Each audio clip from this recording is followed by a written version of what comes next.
Today, I'm gonna talk to you about some side hustles that nobody talks about no more, and mostly because the internet killed them. See, today, the internet has made it to where most side hustles you can do with little to no legwork. Well, today, we're gonna go over some that used to be gold mines that once again, nobody really even talks about anymore. Now, let me give you a small disclaimer. Some of these side hustles are borderline illegal. So, you know me, I'm not suggesting that you do any of them. In fact, I would never suggest that you do anything illegal. I would never give you legal advice. However, you can learn from every single type of business model, whether it's illegal or not. And I'm sure you can learn from these too. So as long as you understand that this is strictly for educational purposes, let's jump right into it. All right, so the first way, trust me, only the people over the age of 27 are gonna know what I'm talking about. And that's burning and copying CDs. All right. So in the 90s and early 2000s, this might sound crazy to some of y'all, especially my younger viewers, but we actually had to go to the store and purchase music if we liked the music. What? Drop a comment if you're old enough to remember that point in time. So artists released their music on CDs, and before then it was cassette tapes. There was no iTunes, Spotify, Tidal, or any streaming services at this time. So when an artist dropped their CD, their album, it was usually, the price point would be around $14.99 to $19.99. Now with the amount of music that comes out today and even back then, average teenager, kid, and even some adults, there was no way that you could afford to buy and listen to all the music that we consume. So that left an opportunity for people that owned a computer to make some money. Because believe it or not, during this time, not everybody owned a computer. It was actually more common to not own a computer than it was to own a computer. So if you had a computer back then, you can actually rip the audio off of a CD, then get blank CDs, right? And then copy that ripped audio onto the blanks, effectively duplicating the CD. Now, of course, going that route, you would definitely still have to purchase an original copy of the CD. Considering how you could sell the copies for anywhere from, I would say, $2 to $5, then it would be easy to make your money back on those. From the middle to the end, it was even hard to rip audio off of these CDs because companies started getting hip to what people were doing. This leads me right into the best way that this side hustle used to take place. So in the early 2000s, one of the first P2P, which means peer-to-peer software programs, came to the masses, and it was called LimeWire. Now there were other competitors. There was Napster and software like that. However, LimeWire was the one that I allegedly knew about.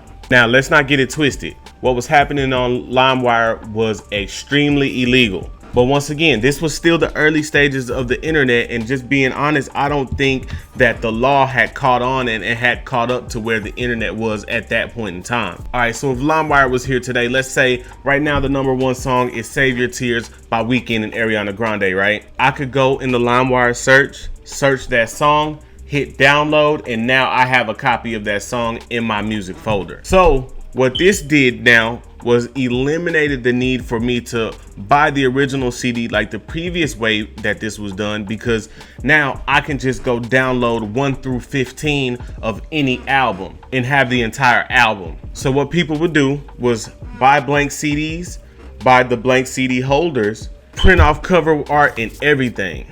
Let's just say that 50 Cent The Massacre went platinum at my high school alone. Because see, you got to understand, back then, what Drake is today, 50 Cent was that when I was in high school. For an album like that, a big artist like that, a big artist that 50 Cent was at the time, you could get $7 a CD for those. So imagine spending $15 on blanks. You get about 100 pack of blanks, right? And you stay up at night and burn about 20 of them to sell at school the next day. Then imagine selling all 100 of those by the end of the week.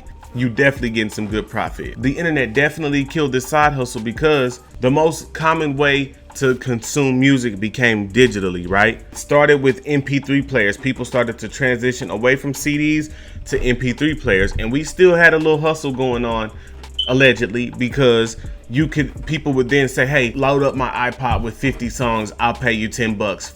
I can recall allegedly taking home 3 or 4 people's MP3 devices to sort of, to load them up with some songs. So it shifted from MP3 players to iPods, which, if you're not old enough, iPods was Apple's MP3 players. And then it transitioned to modern times to where we are now, which is where it's almost 100% digital streaming. So nowadays, even if you tried this hustle, even if you tried to sell someone a CD, even if they wanted to buy it, they legit wouldn't even have anywhere to play it, because most cars don't even come with CD players anymore. And besides, today it's better for me to pay one of these streaming services, get all the music new and old, than to just pay for one CD from one artist with just 15 songs. And the record companies definitely caught on to this as well.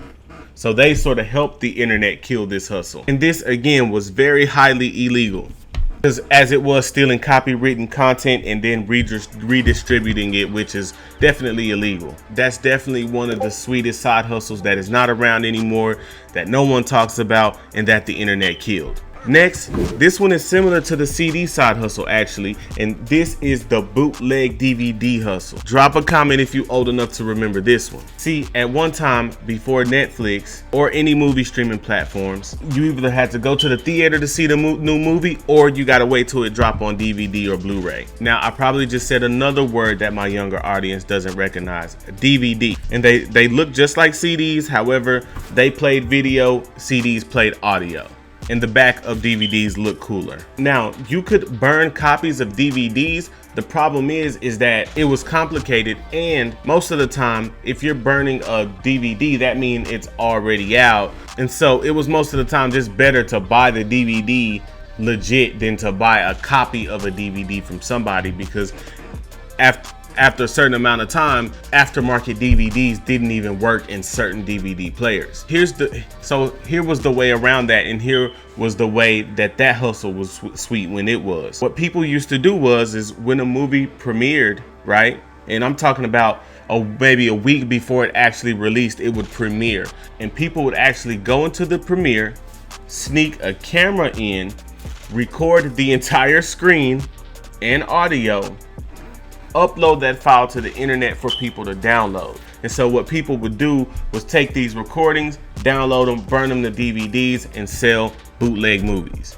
Now, looking back, considering how the best cameras back then were maybe 720p, it's actually amazing at the quality that some of these bootleg movies used to be. However, most of them were subpar quality, and even sometimes had people walking in front of the screen right in the middle of the movie. However, sometimes you would catch a good quality one. See, when I was in high school, this business was booming. There were certain places on the internet that you could find these recordings, find these downloads, and you download them and you burn them to about two to 5 DVDs.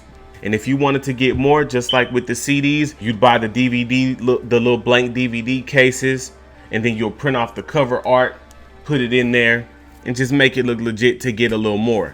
Now, blank DVDs were a little bit more expensive than CDs, all right? Back then you could get a pack for like, I'd say 15 to 20 bucks for about 20 to 25 of those. Also, DVDs took a little longer to burn than CDs did, allegedly. So unless you had one of those multi-tower burners, then you could only really do about 2 to 5 per night. You could get up to 10 bucks for these if it was a good one. I know the first bootleg that I ever watched, because I thought I wouldn't be able to get into them and focus on them, was ATL by T.I. when T.I. made his acting debut. That was the first bootleg I ever saw. Also was highly illegal for the same reasons that I mentioned on the CDs, but the internet killed it, because these days I can either rent out a movie myself when it comes out, or I can just purchase a digital copy. So now there's no need to buy DVDs, and there's no need to buy movies from people other than who they come out from, because the digital copies of the movie are actually a lot cheaper. Next, the Pokemon trading and selling world. Now, this isn't even borderline illegal at all, and it wasn't back then. I mean, maybe we were violating some school rules, but I'll tell you all about it.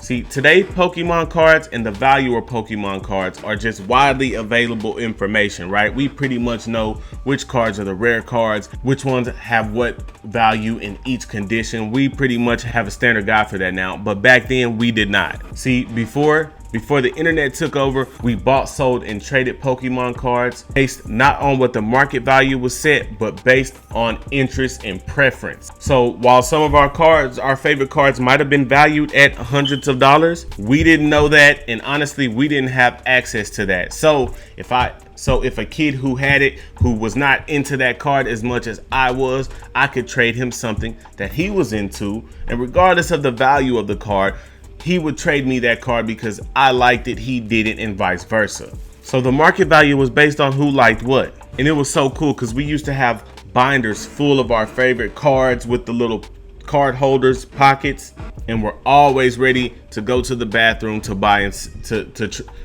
to trade and sell. Now, today hasn't killed the business of buying and selling trading cards. It hasn't killed the business.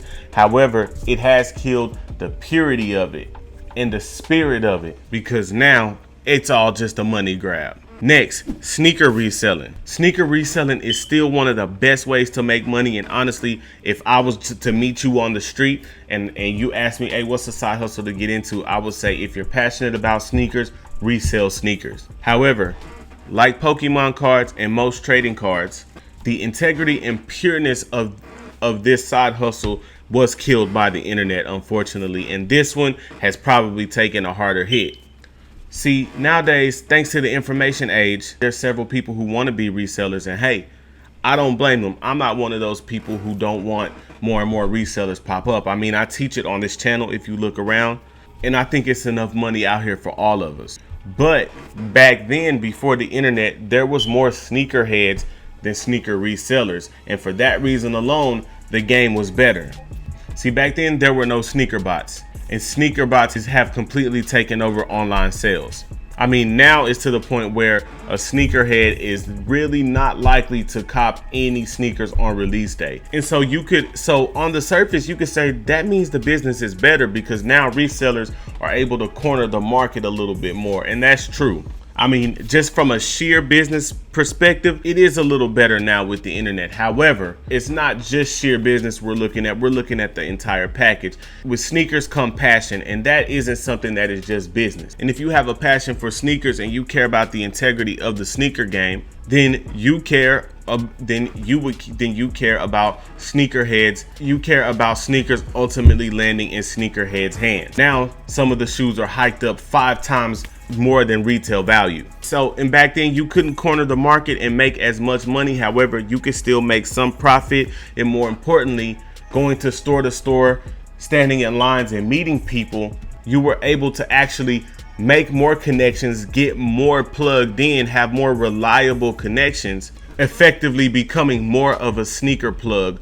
Because of the internet, bots have completely messed that up. However, I'm not one to cry over spilled milk. And so I've actually started learning how to sneaker bot. And I have a video to where I'm explaining sneaker botting. If you're interested, meet me over in that video. I'm also giving away a free sneaker bot rental. So meet me in that video, learn how you can win. Love everybody out there. Enjoy this Friday. Let's get it.